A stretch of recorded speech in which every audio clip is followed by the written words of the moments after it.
नांदेडच्या सहस्त्रकुंड जलविद्युत प्रकल्पाला आता शेतकऱ्यांचा तीव्र विरोध होताना दिसतोय। शासनानं नांदेडच्या किनवटमधल्या पैनगंगा नदीवर या जलविद्युत प्रकल्पाला मंजुरी दिलेली आहे। शासनानं मंजुरी दिल्यानं शेतकरी आक्रमक झाले। नांदेड जिल्हा तसंच विदर्भातल्या यवतमाळ जिल्ह्यातल्या जवळपास 35 ते 40 गावातल्या सुपीक जमिनीला या प्रकल्पामध्ये मोठा फटका बसणार आहे आणि यामुळे शेतकरी आता या प्रकल्पाला विरोध करण्यासाठी एकवटल्याचं पाहायला मिळतंय। आज नांदेडच्या हिमायतनगरमधल्या सिरपल्ली इथं शेतकऱ्यांनी एल्गार महासभा घेत तीव्र विरोध दर्शवला।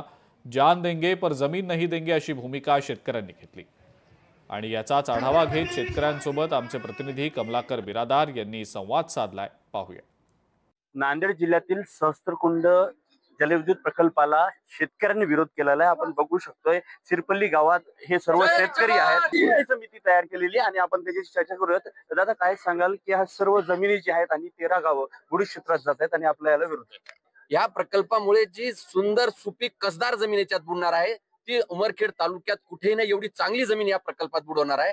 आणि सौर ऊर्जेचा विषय सौर ऊर्जेपासून विद्युत मिळत असल्याने हा विद्युत प्रकल्पाचा विषय राहिला कुठं, कशासाठी, कोणाची मागणी नाही, कोणी ग्रामसभेने मागणी नाही केली, कोणी आंदोलन नाही केलं, उपोषण नाही केलं आणि स्वतःहूनच नेते जर हा प्रकल्प मान्य करत असेल तर हे योग्य नाही आहे। म्हणून आमचं असं मत आहे की हा प्रकल्प या शेतकऱ्यांच्या छाताड्यावर लादण्यापेक्षा हा प्रकल्पाचा पुनर्विचार करावा, हा प्रकल्प रद्द करावा। नळगंगेचा जोड प्रकल्प आणि पैनगंगेतलं पाणी हे भरपूर असताना ह्या सर्व कशाला गरज नाहीये। पाण्यासाठी उच्च पातळीचे बंधारे बांधायचे, एक टीएमसीचा एक म्हटलं 50 बंधारे बांधा तुम्ही पर्यंत आणि अशा पद्धतीने इरिगेशन होऊ शकते। आणि लाईनसाठी लिफ्ट इरिगेशनसाठी सौर ऊर्जा आहे, म्हणजे दोन्ही गोष्टी उपलब्ध आहेत। आणि या याच्यातली माहूरच्या पायथ्याशी असलेली ही जमीन, ही सुपीक जमीन नष्ट करून सरकार एक प्रकारचा देशद्रोही करत आहे असं आमचं म्हणणं आहे। महाराष्ट्राच्या सर्वात सुपीक जमिनीचा आमचा परिसर जो पैनगंगा नदीकाठची जी जमीन आहे ती जमीन सगळ्यात जास्त काळीची जमीन आहे। अति उत्पादकता असलेली वैशिष्ट्यपूर्ण जमिनीला तुम्ही पाण्याखाली घालून एखाद्या मुरमाड जमिनीमध्ये जर पाणी फिरवणार असाल आणि आम्हाला जर उद्ध्वस्त करणार असाल तर इथला शेतकरी ते सहन करणार नाही। शेवटी जनतेला निर्माण करणारा हा सामान्य नागरिक, इथला मतदार, आणि मतदाराला जी बोटं दिली ती बोटं केवळ मतदानाची शाई लावण्यापुरती दिलेली नाही।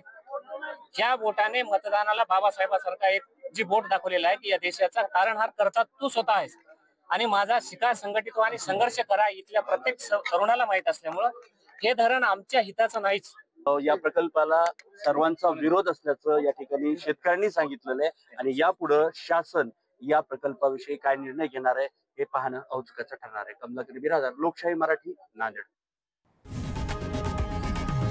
लोकशाही मराठी ऐका, पहा, जागरूक रहा।